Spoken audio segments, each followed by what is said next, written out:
Charles Blé Goudet de retour devant la Cour pénale internationale. L'ancien ministre de la Jeunesse, je le disais, réclame réparation. Qu'en pensent nos chroniqueurs? On va le savoir. Élisée Bolougou, on plante un tout petit peu le décor. Que va faire Charles Blé Goudet devant la Cour pénale internationale? Comme tu l'as si bien expliqué, Charles Blé Goudet va demander réparation parce qu'il était acquitté et il estime que, à la suite de ce verdict-là qu'il acquitte, il est évident pour lui de bénéficier de réparation parce qu'il a subi des préjudices. Et donc, cette présence aujourd'hui, hier à la Cour pénale internationale, était dans ce but-là, pour demander effectivement qu'il puisse avoir réparation. Dès l'instant qu'il était acquitté, il pense, et c'est à justice d'ailleurs, avoir passé tout ce temps-là comme un préjudice qu'il a subi. Et pour ce fait-là, on devait réparer ce préjudice. Donc, c'est ce qui justifie qu'il soit... Rien là, si vous retrouvez Charles Blé Goudet devant la CPI, quelle impression? L'impression, c'est tout simplement, déjà, on sait la frustration d'avoir été acquitté, mais de ne pas pouvoir revenir dans son pays, donc de ne pas être totalement ressourcé quelque part. Donc on comprend déjà cette poursuite également, qui est la poursuite de rendre un temps soit peu, de rattraper un peu le temps perdu par ce qu'il estime lui être dû. Après, est-ce que dans le fond, ça lui est vraiment dû? Parce qu'on a vu un peu dans le discours du procureur une réponse comme quoi il n'y avait aucune erreur. Donc, est-ce qu'il y aura vraiment suite à ces demandes? Parce qu'on sait que ce n'est pas la seule demande. Il a même demandé qu'il y ait un appui en ce qui concerne son retour en Côte d'Ivoire. Mais est-ce que la CPI en a vraiment l'autorité comme il l'a dit? Est-ce qu'elle en a devoir comme il l'a dit?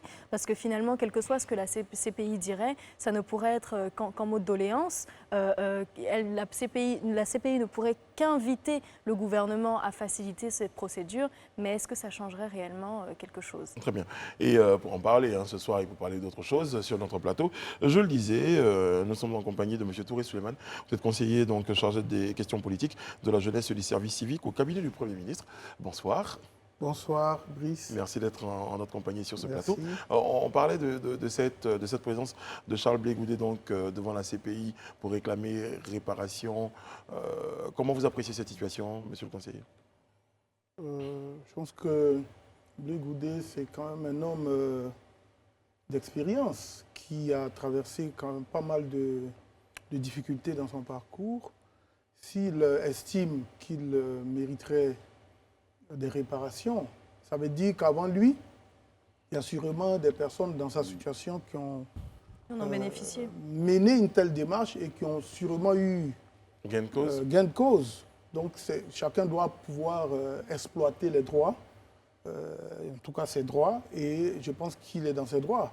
Maintenant, comme elle l'a dit tantôt, il reviendra à la Cour pénale internationale, comme elle a eu libre cours de traiter le dossier jusqu'à épuisement du dossier. Donc il revient à la Cour pénale d'en juger l'opportunité. Mais pour moi, la priorité, en tout cas pour Blé Goudet, ce serait véritablement de se battre pour un retour en Côte d'Ivoire dans de bonnes conditions et de s'accommoder bien sûr à la réalité que nous vivons en Côte d'Ivoire, une réalité de paix, de réconciliation, de fraternité.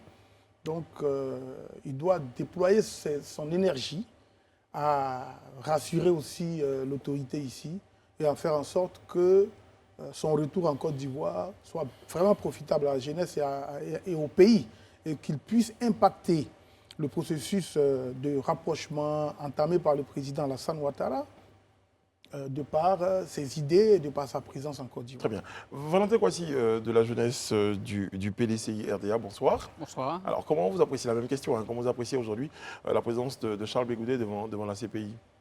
Bien, c'est la suite logique des choses, du procès qui a commencé depuis son incarcération à la CPI. Il a passé une partie de sa vie dans ce milieu, près de 10 ans.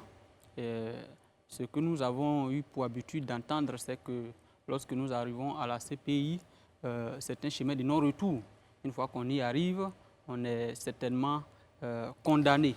Mais là, pour une première fois, nous assistons au relâchement, à l'acquittement du président Laurent Gbagbo et de son ministre Charles Blé Goudet. C'est une première, c'est une expérience et dans cet élan, le ministre Charles Blé Goudet va devant le tribunal pour demander réparation.